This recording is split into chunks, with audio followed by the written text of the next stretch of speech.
All right, we're live. We've got a live mock draft going on, redraft, one QB, Flojo and Hammer in the building. What's good, What up, y'all? though?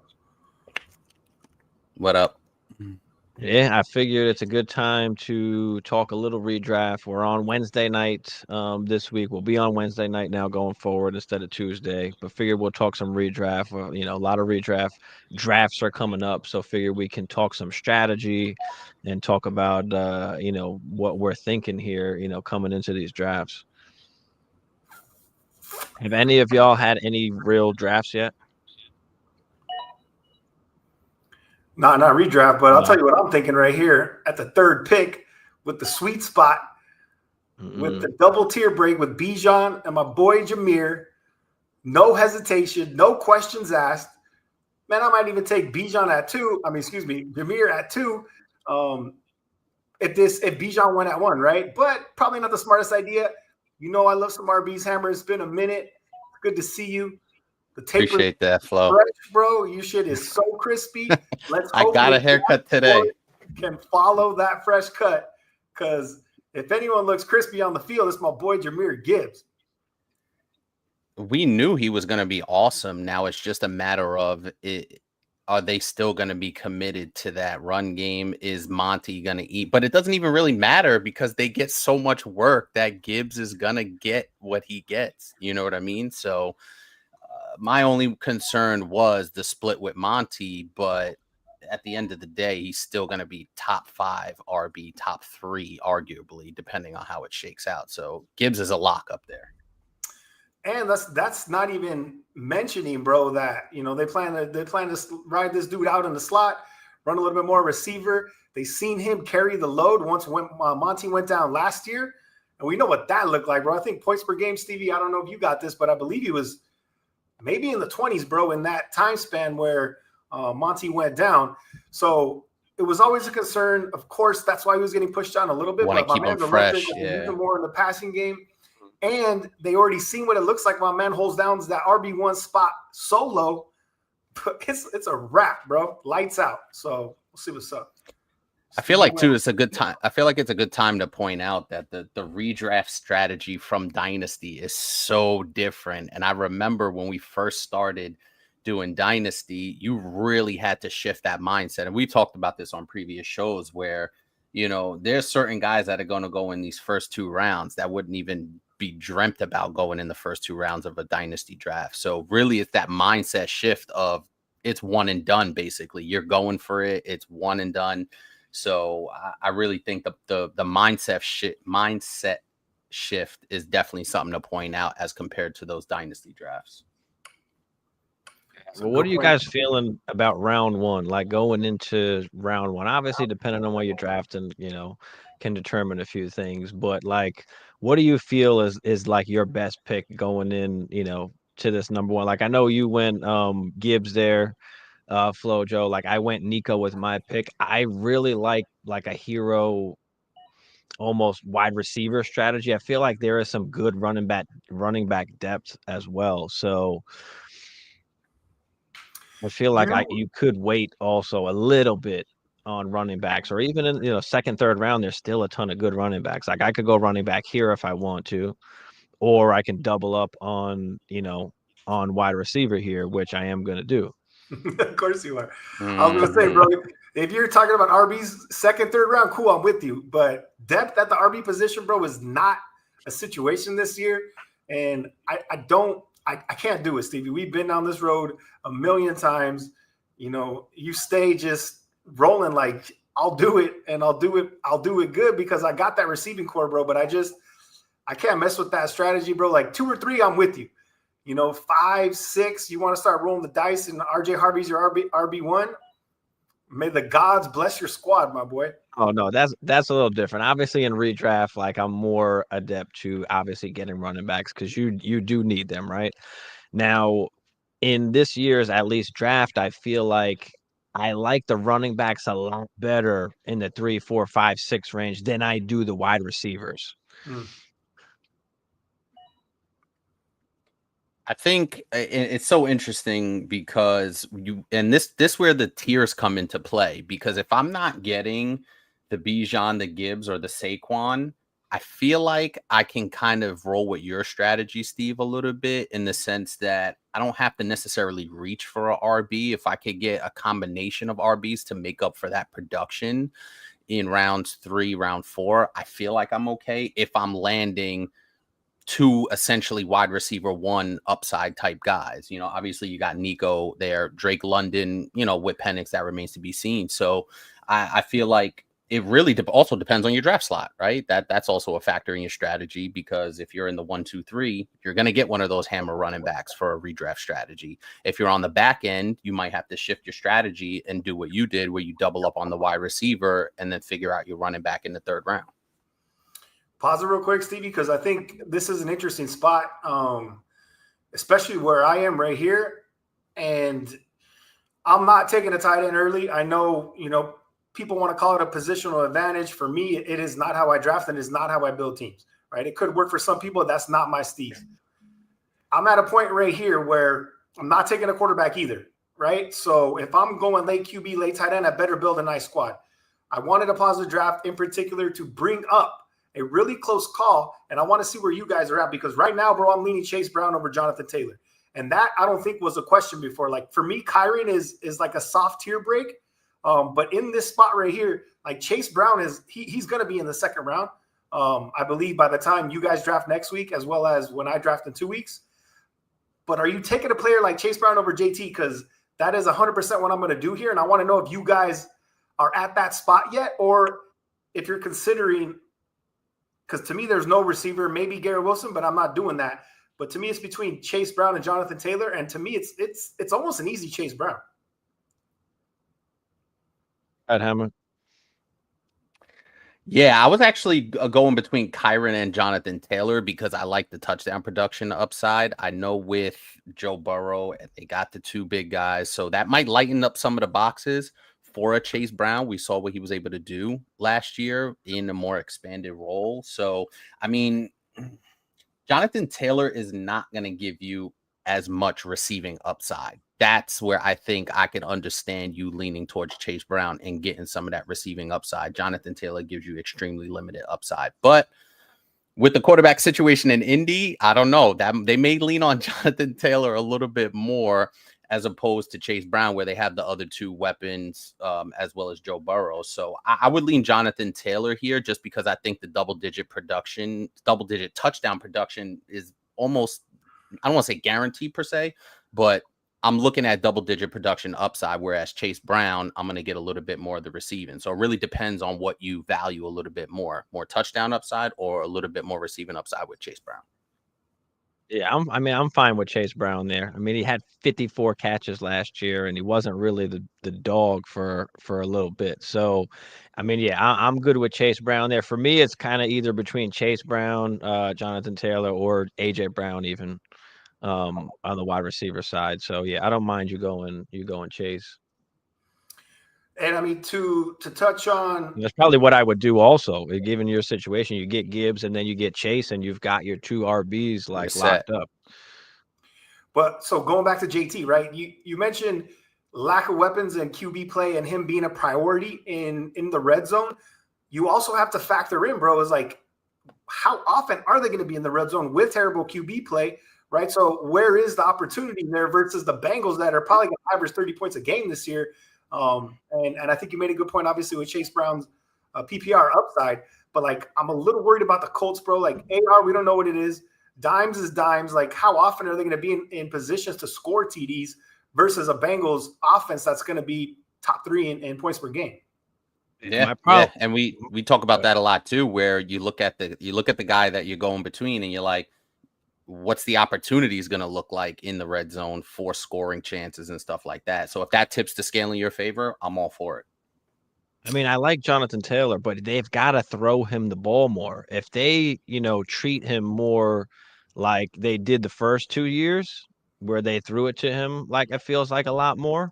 Because, I mean, for double-digit touchdowns and 1,400 yards to still only finish as RB12, like,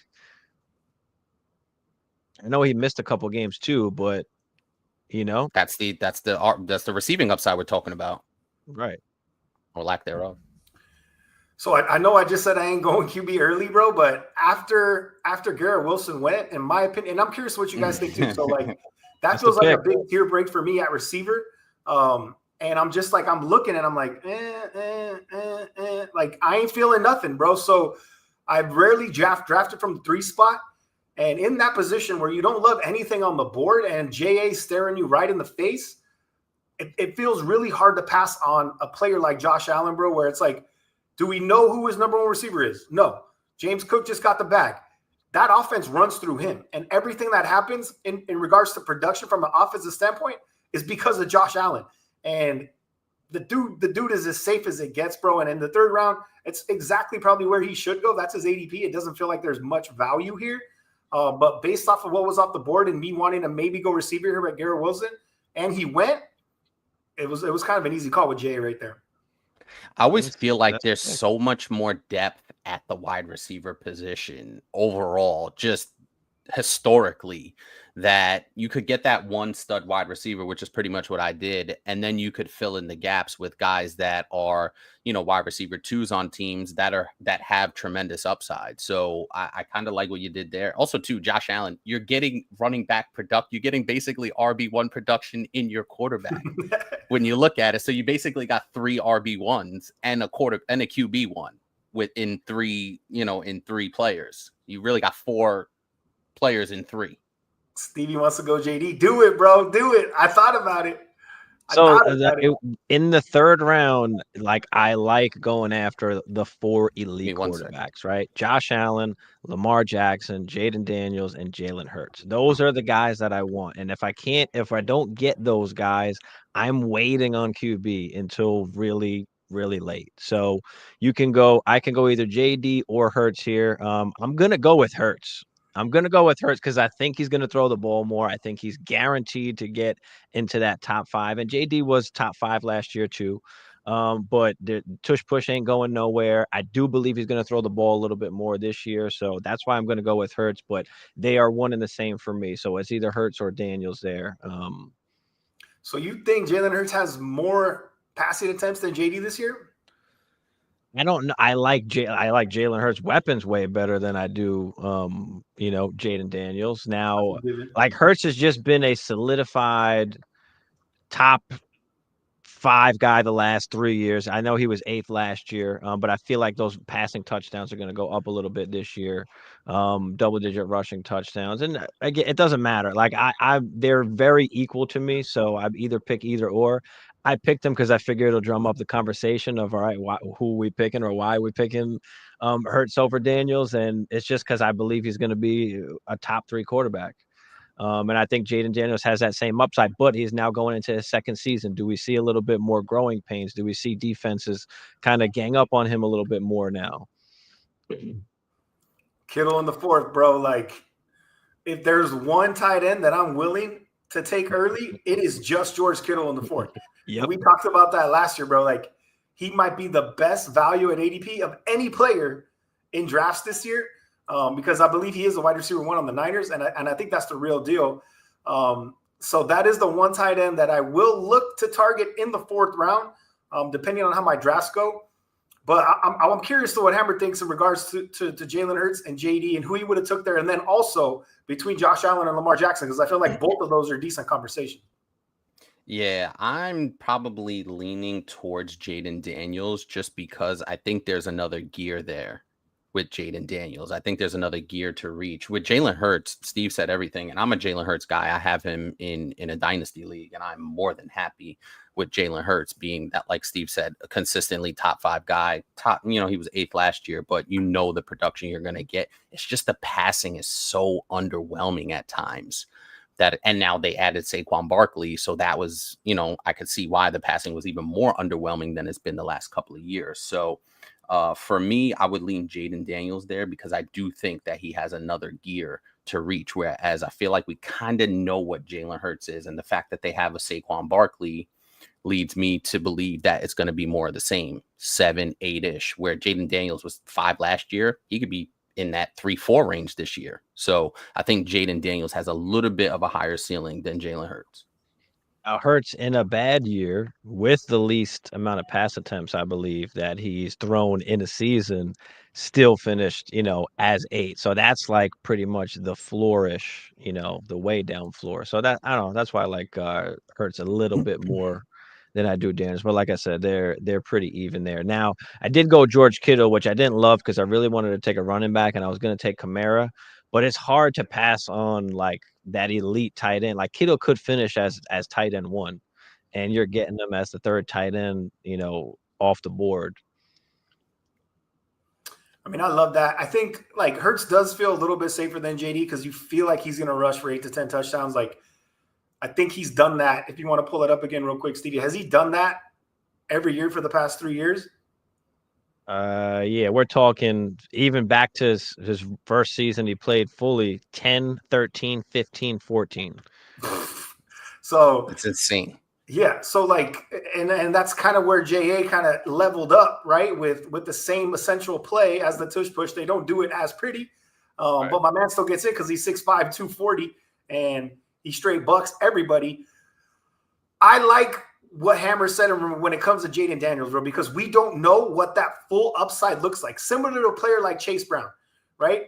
We know that it's there. We know that it exists, but we have not seen the full unlock. And I want to be part of that first party, bro, that gets to enjoy and celebrate the full unlock of a player when we know it's there, but we haven't quite seen it yet. And there's something to be said about just kind of sitting in your seat, bro, and like, yo, I knew this shit was coming. And you see a season unfold where he's a top 3 guy, a top 2 guy, maybe the 1 overall, where Chase Brown can slide into a top 5, 6 RB finish. You know what I'm saying? Like there is no better feeling than betting on your players and watching them ball and kind of doing exactly what you envision. And then we can sit back and be like, shit, that's why I'm on this podcast, baby. And it's what's interesting about that is he's already a top 5 guy. Like he's already a top 5 guy based on last year's production. So that next gear, you would imagine. Now, do you worry about a little bit of a sophomore slump? Do you worry about that there's a full Rushing season game? to take? Do he is a slight guy. The running game is a concern. Any concerns for that sort of thing? The McLaurin situation still interesting as well. We got to see how that plays out. What are your thoughts, Stevie? I mean, look, the lack of a rushing game, in my opinion, isn't great for the offense.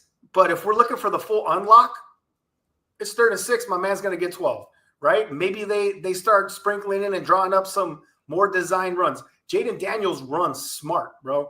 He doesn't get hit. He goes out of bounds. He slides. He does everything he needs to do to protect himself as a runner. So he's not out here reckless. He's super slight too, bro. Like my man is light in the pants. So he better play like that or he's going to get lit.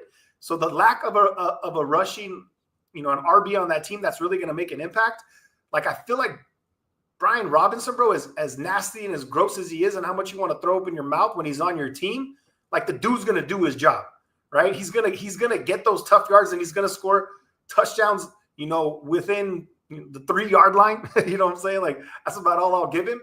But I do believe that the lack thereof could essentially be better for Jaden Daniels from a rushing standpoint, from a fantasy standpoint. Maybe not as good as a full team standpoint, but from a fantasy aspect, bro, I feel like the lack of that, solidified rushing game, like the opposite of a Saquon Barkley. Like, what do you got to do, bro? You got to make moves. You got to get out the pocket. You got to do some design runs and be an athlete, and that's all fantasy points. So, yeah, I mean, I think he'll be up there. I just feel a little more comfortable with Hurts, but other than that, let's see. It's an interesting Hammer went. discussion. Yeah, Hammer went Mahomes there in his 4th pick. And then Flo, you went Adams, Metcalf. Hammer, you went McLaurin. Talk to us about Mahomes, Hammer in the 4th. Yeah, I was kind of paying attention. I was actually going to wait on Dak and get the stack there, but Mahomes sitting there, I see people grabbing quarter. I was even thinking about a little bit of Kyler Murray action to give me that rushing upside. So, I mean, listen, Patrick Mahomes, I think he's due for a bounce back type season in terms of his fantasy stats. I know they were down and people are a little bit down on Mahomes as well overall, just because they don't, Travis Kelce's getting a little bit older, Rashee Rice coming off the injury. etc. What is their running game exactly? So I was actually looking at a couple of other guys, but Mahomes still feels pretty safe in the 4th round. But yeah, I was looking at Dak or Kyler Murray. More so Kyler Murray for a little bit of rushing upside, waiting a little bit longer on Kyler Murray and grabbing something there. But I still love me some Patrick Mahomes, and I think he'll be in the top 10. He could even get top 8, hopefully, if he could bounce back, give me another 35 touchdown performance in there.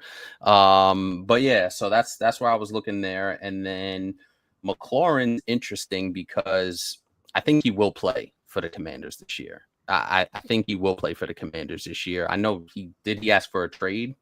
He officially asked for a trade, didn't he? I think he's holding in, though. Is he there? Yeah, Damn, he seems back. back. I think he's back, but they're still haven't came to any type of deal, I don't think.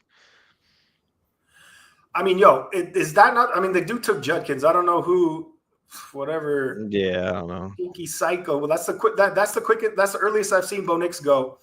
That's the earliest I've seen Pickens go.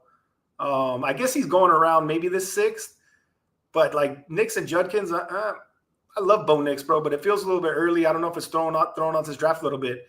I am curious about the Pacheco pick, Stevie. I know there isn't much on the board, but like I think that goes and proves our point to where you waited till the 5th to get an RB, and now you're rolling out with a player like Isaiah Pacheco as your 1 with an Aaron Jones as your 2. I know of all people you are comfortable with that, but I'm curious, like for Hammer and the regular fantasy drafter that doesn't know how to operate like a Stevie B. Is that something you're like, I'm cool with the squad, I'm rolling it out. I like my build and I'm cool with it. For redraft purposes, really quick, Steve. I know you're about to go in on your soliloquy. No. But for redraft purposes, for me, I'm always looking in the 1-2. I'm going stud wide receiver, at least solid stud running back if I can. To get that anchor. I'm very rarely waiting on running back. And I know Steve loves to piece it together and he'll figure something out and grab somebody off the waiver wire, injuries, blah, blah, blah. But that is a strategy that I don't really employ. I grab a bell cow type running back, which I think Kyron is, and then I'm getting my stud wide receiver and figuring everything else out from there. Yeah, I mean, I'm also just trying to go best pick available too. Like I would rather have the elite quarterback than take, Breece Hall, Breece Hall, who, there's talks about he might even get traded. They're mixing in all these other guys. Kamara, obviously the offense is not good, but he's always still been a top guy.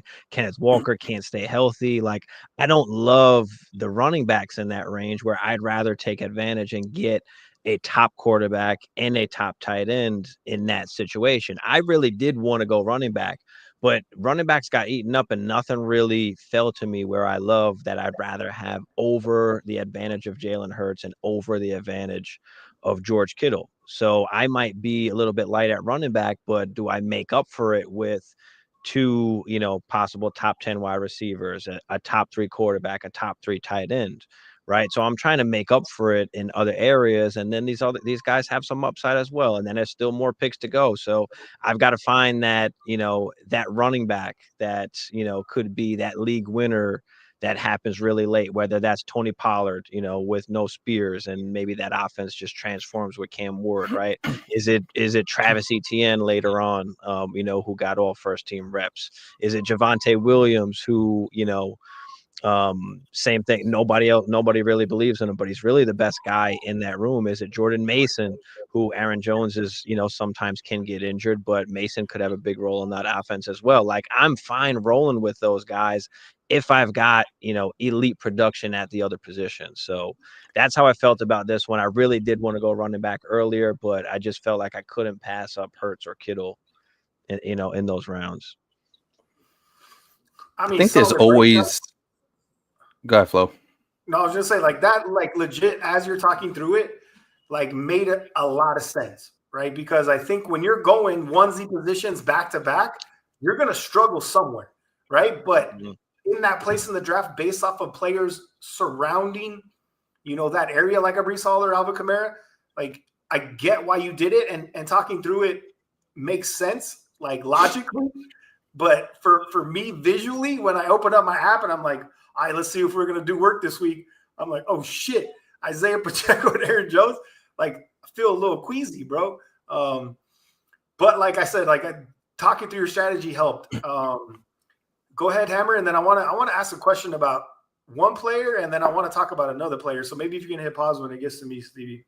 There's always, in every single fantasy season, there's always a handful of running backs that you can either pick up, trade for, or come out of nowhere that will be, as Steve said, league winners. So if you're banking on finding that, that's, obviously what your strategy will be. But I feel like there's always those at least handful of running backs that emerge that you could go out there and get that will make a difference, and versus the value will be a league type winner for you. So I think that's sort of what Steve's strategy is. Obviously, I've been in fantasy with him for 10, 12, 14 years. So I know exactly how he operates. Yeah. And that's pretty, and it is true, right? If history has told us anything, is that there are running backs that you could pick up off the waiver wire, or second and third team running backs that come out of nowhere that you maybe have stashed on your bench somewhere that can be league type winners. And you didn't have to, draft somebody in the second or third round. Instead, you got a stud quarterback, you got a stud receiver, you got a stud tight end. And now you picked up this guy off the waiver wire and has found gold. I mean, like I said, bro, his breakdown made a lot of sense. I wanted to talk specifically about a player who's like, I never liked, bro, and I never drafted, and now he went to a specific team to die, but that specific team had the number one pick in the draft this year. And every single highlight we see, it's my man Calvin Ridley doing work, bro. And I'm like, yo, this dude is growing on me. Like, Cam Ward looks like he could be a nice piece, bro, like a solid QB in the league. Not scared, bro, slinging the rock, putting the ball in nice places. I see Hammer a little sideways. Trust me, bro, I felt like you too. But I'm just starting to think, like, what is that going to look like? Because the Tennessee Titans are going to be a bad team. And a bad team with a rookie quarterback tends to spell disaster. But if Cam Ward is a legit player, bro, which I think he is very good. I'm not going to call him legit yet. Like, where else is he going to go with the rock when they're down 14, 17 points? And I feel like, I don't know if Ridley's consistently winning the sixth, but he's a player I'm absolutely starting to target. And he's climbing up my boards, and I'm good with taking him in the sixth. But curious to your guys' thoughts on Calvin Ridley. And then I want to touch on someone else real quick that I was hoping fell. And I'm curious if you guys are also a little excited about that player. Go ahead, Hammer. Yeah, Calvin Ridley's a guy that I stayed away from for the most part. But when he did get to Jacksonville, and I was like, damn, him, Trevor Lawrence, I really, really, really got excited. And the fact that situation just petered out really, really quick, and they brought in BTJ and they had Christian Kirk and blah, blah, blah. And Ridley had showed signs, but he was always so underwhelming. And now he's 30 years old with a rookie quarterback. Don't get me wrong. The targets are going to be there. There's going to be some garbage time production, but if you're getting him in the 6th, 7th round, there feels like some decent value there. But on a week-to-week basis, can I count on him to be as solid as who else is on the board or who got taken after him? Travis Hunter, nah. Jerry Jeudy, Devonta Smith, I like a little bit more, who you took, obviously, more than Calvin Ridley on a per-game basis. Jamison Williams is even going to give me at least more upside on a per-game basis. So even a guy like Matthew Golden, who went at the 7-2, I like a little bit to give me at least some more consistency than a Calvin Ridley. Oh, for sure. But I even, like I said, Devonta Smith, like a few of those guys that went after Calvin Ridley, I think he's going to make splash plays? Do I think he's going to have those weeks where he goes 6 for 110 and a touchdown? Absolutely. Right. But on a per game basis, am I going to get 3 dud weeks and 1 fireworks? Like, is that what it's going to look like? You know what I mean? So that's my concern with Calvin Ridley. And he is I like 30. Calvin Ridley. I like Calvin Ridley. I've always liked Calvin Ridley, especially I like him this year. He's just underdog. He's just a perfect pick at the spot. He doesn't cost much, and he can give you solid production. So yeah, I'm all for Calvin Ridley. So we'll get back to this. I don't want to hold the draft too much. I do want to talk about Travis Hunter, and I saw Hammer say nah. So go ahead and slot me in, bro. We're gonna raise some ADP right now, and I'm going against the grain because I normally would take a DeAndre Swift right here, but I'm going Travis Etienne because there's something about Cohen being in Jacksonville, bro. I'm all in on T-Law on a bounce back. We like BTJ. Like Travis Etienne is dirt, bro. Left for dead. No one wants him anymore. The dude was what, RB3 2 years ago, I believe, maybe 3 years ago. And it just feels like Tank Bigsby could be an issue. And like Tootin, bro, like, I don't know, man. I'm not buying it yet. Etienne's going to have all the opportunity initially on I don't want to say a great offense, a good offense with a brand new coach who we're hoping does what he did in Tampa Bay. And I just feel like I wouldn't normally take him here. But Stevie did mention him. I know Stevie's not going to take DeAndre Swift, so maybe if Swift comes back, I'll take him. But I just wanted to roll up the spot and see what's up with Travis Etienne in a situation where I really think he has an opportunity to be an RB2 at least, bro. So it feels kind of gross, but he's starting to grow on me, man. And as a player that I don't mind having on my squad. Bogey, what up, Bogey? Yeah, I don't mind. I think we had talked about ETN. You're getting them so late where I mean Bigsby is good, but ETN's still gonna get a lot of work. I'm with you on the Tootin thing. I don't think they're ready to give him much work. So I mean, you taking a Tony Pollard over ETN? You mentioned Pollard's name. So Swift, Pollard, ETN. That's close. I have them right next to each other, so they're kind of back to back for me. I'm a fan of ETN, and I think the thing that was most disappointing last year was seeing the targets and the reception in the PPR game take a sharp decline, because I think that's where, obviously, if you look at his 2023 production where he finished RB3, that reception, the receiving work upside was really what kind of buoyed his production. Obviously, 11 rushing touchdowns helped, but I've been a big ETN fan, and it's just as soon as they drafted Tank Bigsby, his ADP kind of started tanking, and then you saw the kind of how he was getting a little bit phased out last year. Not phased out per se, but they were trying to get Bigsby in more, a little bit of an injury, and now everybody's worried. So if you're getting him in the 7th round, there's value there.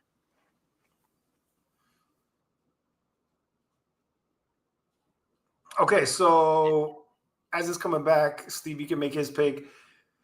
Travis Hunter, bro, player that I have not wanted to draft once yet. And with what the Jags spent on him and mortgaging their future with basically if we're banking on trends in the preseason, my man is essentially a wide receiver. He's going to be sprinkled in on defense, but they drafted him to be a wide receiver. We saw him make play after play after play in college. We know he's a freaky athlete, bro. We know he does things on the football field not everybody can do. And now that I think we got the green light that a receiver is his priority one and how they want to get him the ball in a lot of that short game, get the ball in his hands, let him make plays and make people miss and house. Like, he's a player that I'm starting to warm up on a decent amount, bro. And I really wanted to know where you guys were with Travis Hunter. Feels like I know where Hammer is, but I'm curious if Stevie's tune has changed at all. Travis Hunter? No, I love Travis Hunter. I think he's a great pick for where he's at there. Hold on, I'm trying to think of my who I'm going. I like him.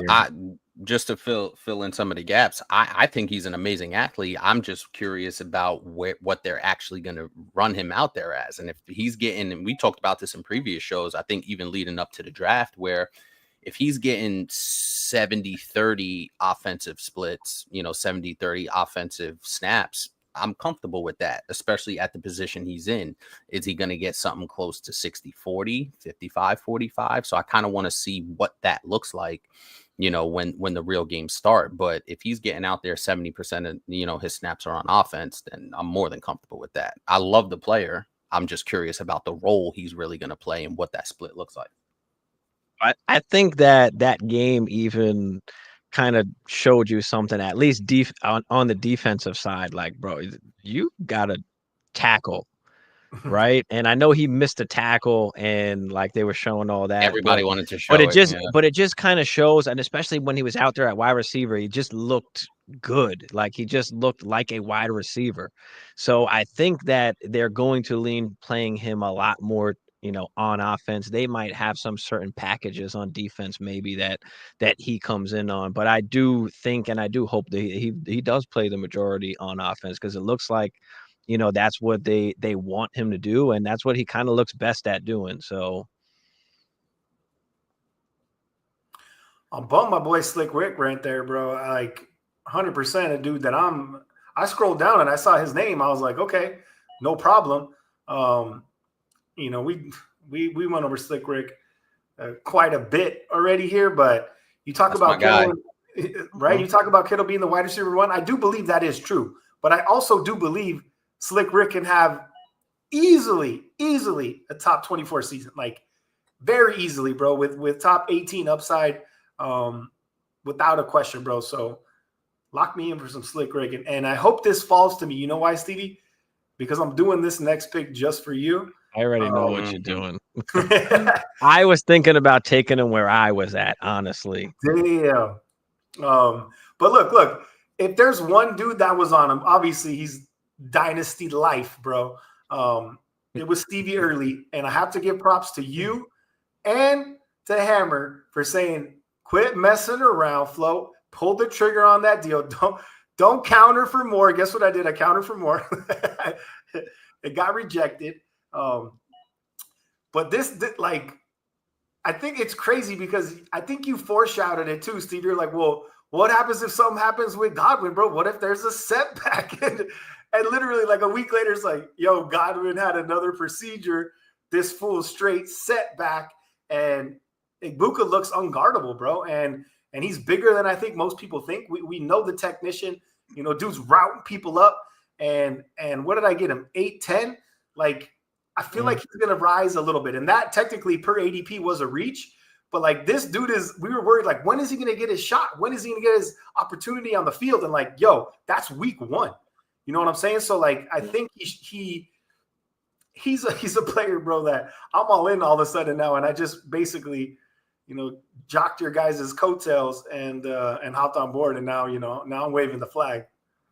What's so interesting too is these guys that you draft kind of in the 9, 10, 11, 12 range, right? Especially an Ibuka, right? Not him per se, because his situation is a little different, but you start to see these wide receivers, these highly drafted wide receivers, maybe not necessarily get off to the start that you're hoping for, but as the season goes on, they get that experience, they get comfortable. And because you got them at such a good value, you're basically slotting in wide receiver 2 production when the games start to heat up in the middle of the season. And now you're looking at a consistent wide receiver 2. You could plug him in and not even worry about him on a week in, week out basis. Mocked and drafted so much of Ibuka. Every draft, he's just such a value. You can get him so late. It's like you have to draft him. Like there's no reason to not take that chance that late in the draft. Almost light work, bro. And then, sorry, Stevie, I had to do it to you too. Because look, I don't want to say like I started the bandwagon for J.K. Dobbins, but after what we saw week 1, you gotta pump the brakes a little bit. And I do think it's still going to be a committee, and I do think he's going to rotate in.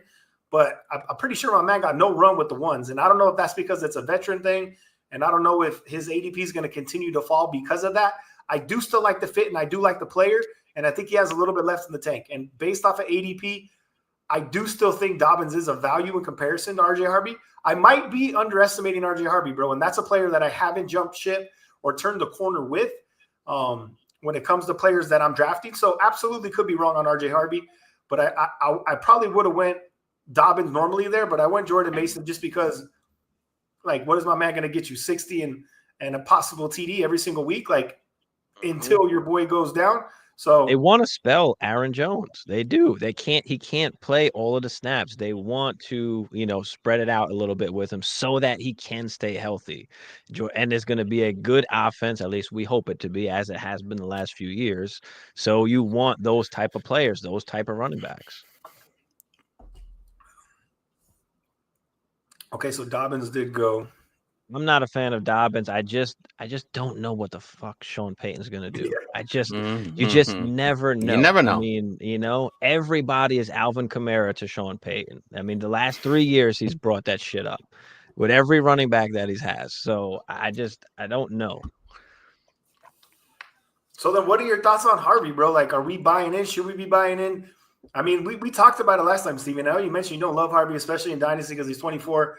But, like, obviously we're doing a redraft league right now. Like, do you believe this dude has, like, top 15 upside? Do you believe he feels like a safe RB2? Like, where is he landed for you?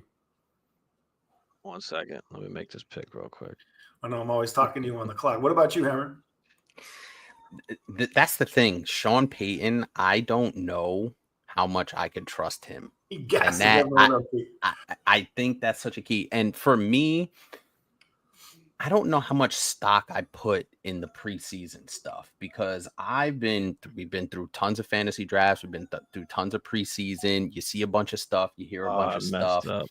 And when it comes down to actually coaches wanting to win games, they're gonna go with maybe a little bit more. Oh, we picked Benson. Maybe they'll lean on the veteran early and maybe go to the guy, the young guy later. That shit was hilarious. Sorry, Hammer. Did you see? My bad. I was trying to pick Benson, and then that was classic. My man was trying to change the player. They're supposed to say no. I was trying to pick Benson, and then he picked him. So I was like, oh fuck! And then I just picked me too, and so whatever. Jaden Reed, I don't mind. I don't mind as much either. At that pick, but I probably would have went. What the fuck? That was hilarious. That was good shit. No, I probably would have went Jaden Reed or even Jaden Higgins, Mooney maybe. Ayuk, I don't mind Ayuk as a late round pick also. Throw him on the IR. Bro, like where we're at right here, right? To Hammer's point earlier, CJ Stroud, Dak Prescott, Justin Herbert. Like we're in the 10th round. Mm-hmm. And that's the real reason why I don't like going QB early because you can add a third round player. There. There's depth whatever that player is. You want to go RB, you want to go tight end, you want to do it. Like there is so many options there. Obviously, a Dak or a CJ or a Herbert isn't Josh Allen, right? But in the grand scheme of things on how you're building your roster, late QB. There's value to be had. 100%, bro. Late QB has to be the play this year unless you're getting the top 3 or 4. But even then, bro, I don't like it because there is just way too much value late in drafts at the QB in a single QB, bro. So it's like I'm waiting, bro. I'm waiting unless Jay falls in my lap in a situation where Garrett Wilson is gone and it's a tear break for me. Like it's just crazy, bro. And you got Caleb down there, you got Jordan Love down there, you got Justin Fields down there. Like, yo, I was just getting ready to say that. And to that point, if I'm drafting and say I get a stud QB and I wait to say we're in a super flex, this wasn't one quarterback, and Justin Fields is my super flex quarterback going into this season, I'm feeling pretty solid with that because he's going to give me rushing upside. He's got some weapons there. Like, I think he could be extremely productive in that, with the Jets and because he's going to be the quarterback. So I feel pretty good about that if Justin Fields falls to me at the 10-12, even if we're in a super flex type situation. And last year it was waiting on Jaden Daniels, who was that big post that I made. Waiting on Jaden Daniels was the way to go. And this year it's waiting on like you talked about, waiting on the Daks, the Goffs that you can get way down here, the Justin Fields, right?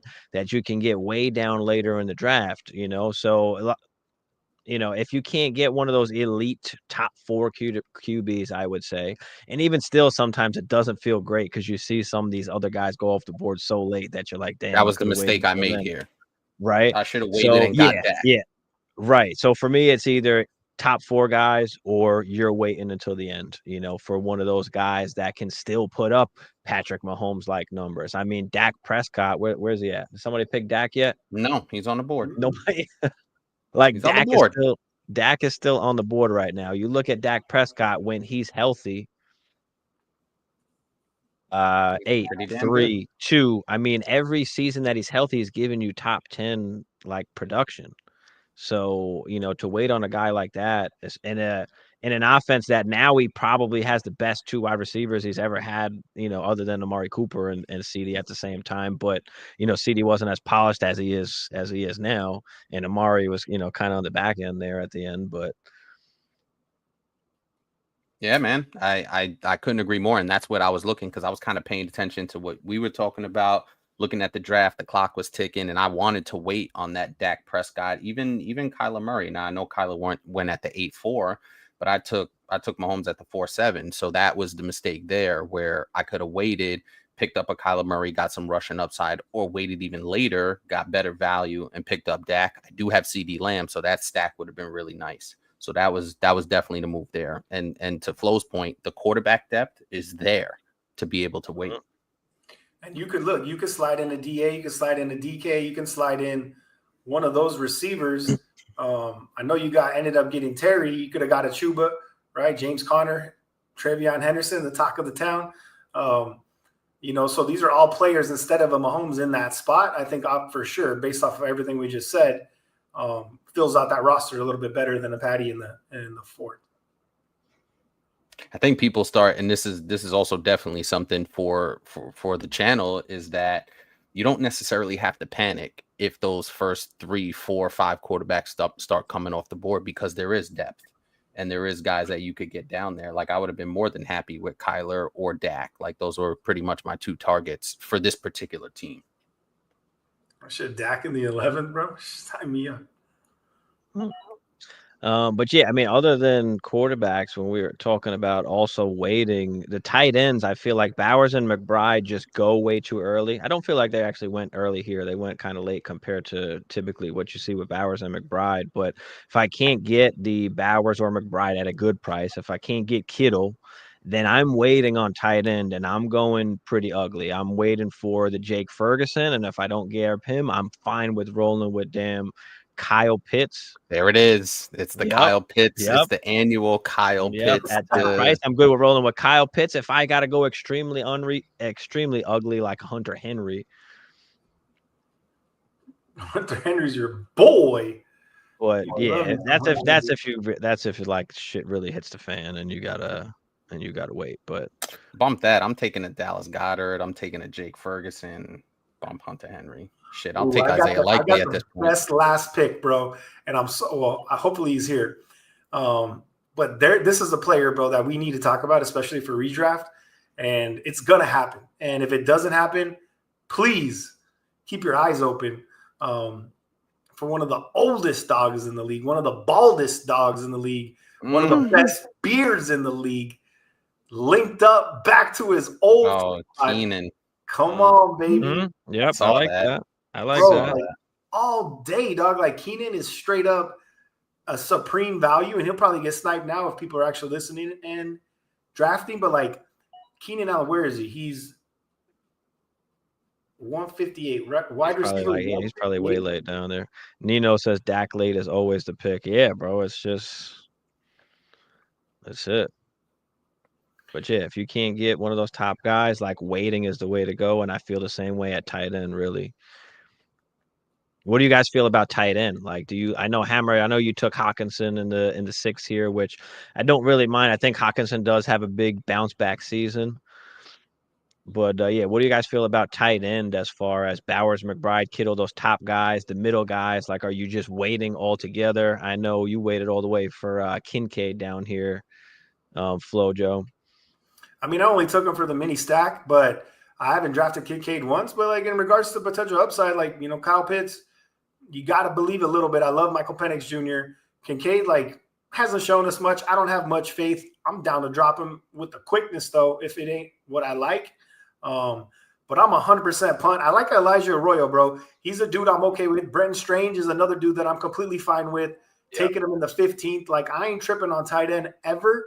And I'm 100% good with waiting on tight end. But in this specific spot, I went with Kincaid just because of the mini stack with JA. But Michael Pittman or Luther Burden Jr., bro, because I really wanted to take Luther Burden. Are you buying that? Or are you taking the safe, gross, PPR, no yak, back hurts, long neck, never really doing much for your squad, Michael Pittman, or are you going Luther Burden? Oh, I'm out on Michael Pittman. I was done with him last year. I'm out. I'm out. And the quarterback situation seems even more murky in Indianapolis than it has ever been. I'm out on Michael Pittman.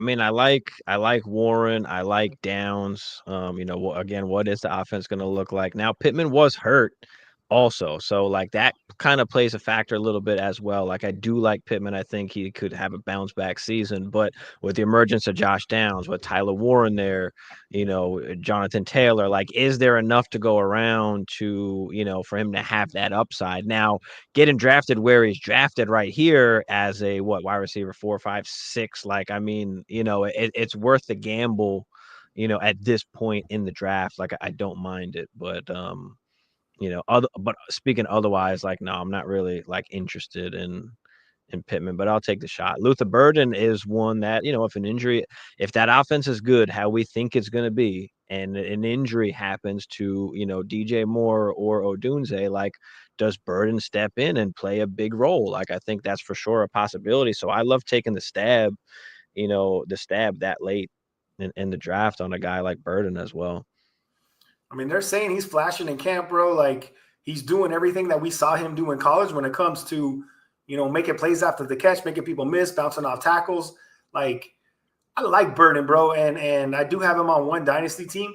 So you know how it goes, bro. You draft early in Dynasty, you get some of these rookies on your squad, and then redraft comes around and you're like, yo, that's my guy, bro. He's already on one of my squads. I got to go all in because you're like forced to, essentially, I made that mistake a few times where I drafted with a dynasty mind in a redraft, and I didn't start picking up steam until like week 10, week 11, and by that time it was too late. Like, I had a Marvin Harrison Jr.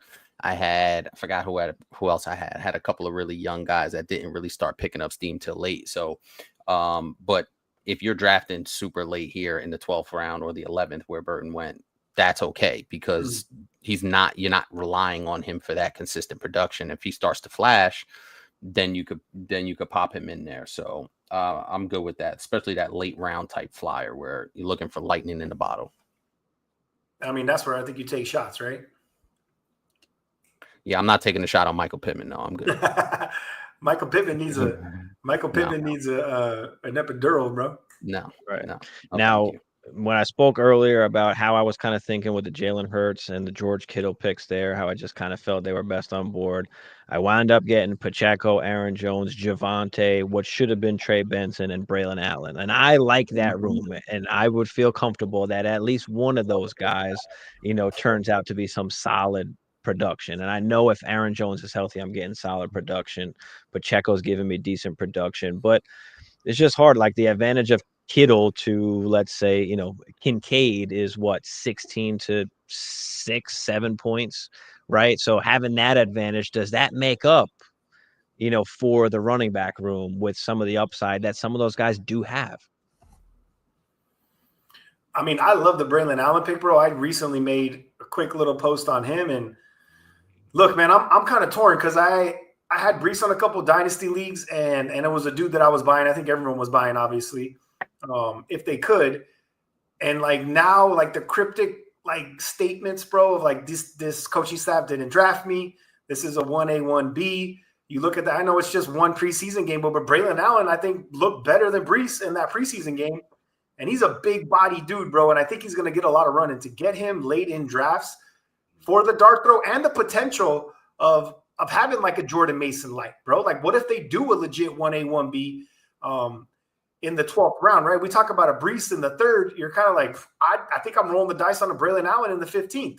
You know what I mean? It makes so much more sense with what you're having to sacrifice in that 3rd or 4th round to get a Brees Hall when you can take a player who obviously isn't Brees Hall, but like, dude, he can legit give you production and you're getting him super late. So what are you guys' thoughts there? Oh, yeah. Yeah, it's so interesting because I was obviously watching a bunch of the Jets games last year, and every time I looked, Braylon Allen was in the game and jumping off the page a little bit, just in terms of he was getting the ball, and I'm like, where the hell is Brees Hall? Like, Yeah. where is he? Yeah. Right? So I think it's interesting, and it'll be interesting to see how it plays out with the new regime, with Justin Fields obviously as a quarterback, and kind of just that overhaul where it's kind of almost that post hype for Brees, where it's like, damn, is he really the guy? And he's got a contract looming pretty soon where they're gonna have to decide what they want to do with him. So I think Braylon Allen there, and dude, it's the 12th round, 12. and Yeah. you're getting him. So the value is always going to be there if you're getting a guy like that. And then we're talking about some of the red zone production that you can get from him. If he bangs in 8 touchdowns and you're getting that in the 12th round, 7-8 touchdowns. Thank you. Give me that. Yeah, Brees is tough because I think that if he gets enough carries, he is the best running back there, and that will show out. But the problem is he going to get that? Is he going to be allowed that opportunity, or is it just time for Brees Hall to have a change of scenery and try and dominate somewhere else? Because I think we know that Brees Hall is a pretty elite running back. It's just there are circumstances that are going on right now. Shit is just not going his way. New coaching staff comes in, and like these things matter, right? When it comes to Dynasty, or they matter a lot more than people think. Like these coaching staffs that are coming in, like their jobs are on the line. Like they want their guys, and if you're not their guy, like they're going to replace you. So I think he's just in a tough spot. But I think if he's given the opportunity, I think he's going to show out. I do like him as a comeback player, but it is a little bit scary, and especially with a young guy like Braylon Allen, how big that he is, and how the fans and just the people in general love him also. We loved him coming out of college. He was one of the top ranked guys, especially because of how young he was, and he fell into a bad situation where Brees Hall was the guy that's in front of him. We hated where he got drafted, but is it time now where the talent kind of shows itself, and maybe they move on from Brees Hall, and Braylon Allen is the guy. So, but yeah, I love taking Braylon Allen really late here in drafts. But how do you guys feel about your drafts? I know, Hammer, you spoke about the Patrick Mahomes pick. We talked about that a little bit. Tight end, did you talk about the Hawkinson pick there? No, the Hawkinson pick for me was more of a, can I get the tight end that's going to be productive and give me somewhat of an advantage. Now, to answer Flo's question about the tight ends, I've never been a tight end draft high kind of guy. I've always punted on tight ends for the most part. But I like Hawkinson there to give me some stability at that position, kind of not have to worry about it. I used to be one of those guys that was a week to week tight end guy. Like whoever I felt had a good matchup or was, going to be productive in that situation. So, but also Jordan Addison, he's not going to be around for a couple of games out the box. So can I get the leg up at that position? And a young rookie quarterback, or a second-year quarterback, but essentially a rookie in J.J. McCarthy, his security blanket over the middle is going to be a T.J. Hawkinson. So I think T.J. Hawkinson's due for a really solid season. And at the 6-7, not in love with it, but I do think there's going to be at least a positional advantage in given weeks for me there. I think I saw they had a big day today, J.J. and Hawkinson. Here we go. I got a question, though. So I legit have – it's a standard league, right? So non-PPR, one keeper, and I believe it's Hawk in the 11th or Jordan Mason in the 12th. Everything else is pretty much aligned with ADP, but I hate TJ Hawkinson, and it's not a PPR league, bro. So I want to go Jordan Mason so bad, but I'm thinking I keep Hawk. I let him blow for those first 3 games. I draft an Arroyo or something, and then I ship Hawk's ass out. And if I believe what I'm seeing with Elijah Arroyo or someone else late again, it feels like that's the best play. Or should I just hold tight and ride the wave with the dude that has to be a top 8 to 10 at worst at tight end? Like I'm kind of stuck there. What do you guys think? I think it really depends on what your team needs. Like if you're giving up, because this is a keeper league, so this will be my first Gotcha. Gotcha. Yeah, that's a tough one, but see what you could get for Hawk, right? If you could really get something after those first 3 weeks, I would take advantage of that value. Are there going to be enough is there enough tight ends to say, and is there not going to be enough running backs? I mean, it's only one keeper, so there's going to be a ton of guys available. I mean, look, Bowers went in like the 10th, Bucky went late, Chase Brown went late. So like dudes are maximizing value for sure. Just didn't shake out. I got Jay in the third, I think. I got Kyron, I believe in the second. So like all of my players that were potential, like there's no value there. And I don't know, bro. I love Jordan Mason. I don't know if it's because I'm a Niner fan and the dude balled out last year and like he legit carried that squad. Him and Rico Dowdle, bro. I had a Stevie Uncle Rico B squad, but I had Garrett Wilson, I had Jalen Waddle, I had Rashid Rice, and I had Chris Godwin.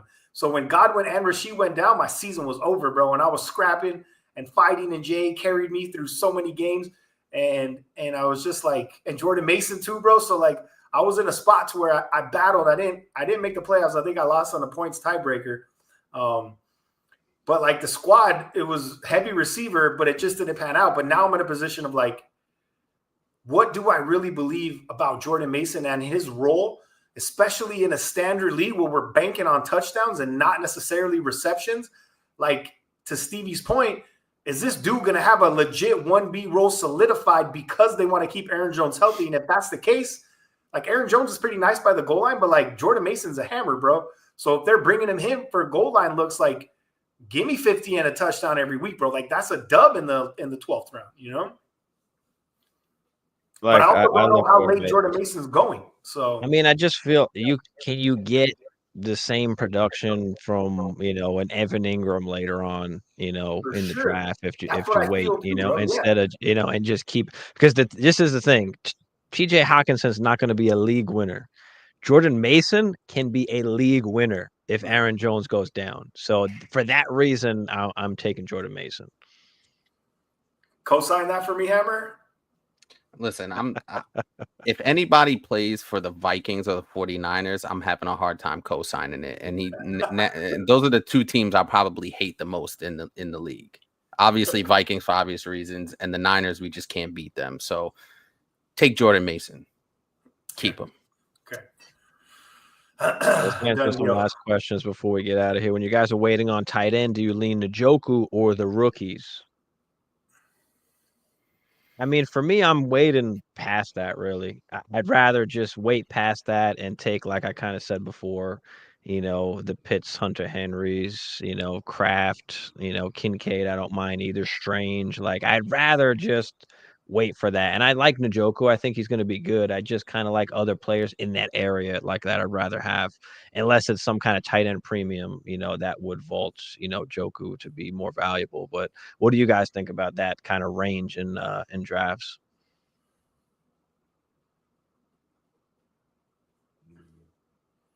Go ahead, Flo. What do you think?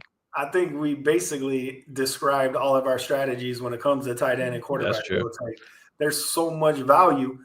It's like just punt, bro. Like what if Brent Strange finishes as a top 10 or 12 tight end, bro, and Njoku finishes at 8? Like, what is that difference in points per game when you're talking 4, 5, 6, 7 rounds of value, bro? Like, I get it, bro. Njoku's probably gonna score more touchdowns, but like, I want to build, bro. So look, you got Addison, Javonte. You got Baker, Olave, Diggs. Like, give me Diggs, give me Olave, give me all those players over David Njoku, like, without hesitation, bro. So it matters with who's on the board and what value actually exists and how that can help build your team on the weekly versus the differential you're going to get from points per game versus a Njoku and a Kincaid, a Kraft, a Strange, even a Tyler Warren, bro. Like, I mean, I know he went a little bit earlier, but. Yeah, I couldn't agree more. And I've never been a Njoku guy. He does have those jump off the screen games, but also too, let's look at that Cleveland situation. You talked about the Indianapolis situation with the quarterbacks. We don't even know who's starting for Cleveland. They say it's going to be Joe Flacco, Dylan Gabriel. I mean, I think we can. like Shador is clearly the best quarterback in that room. They're just I don't know if they're going to play him over Flacco.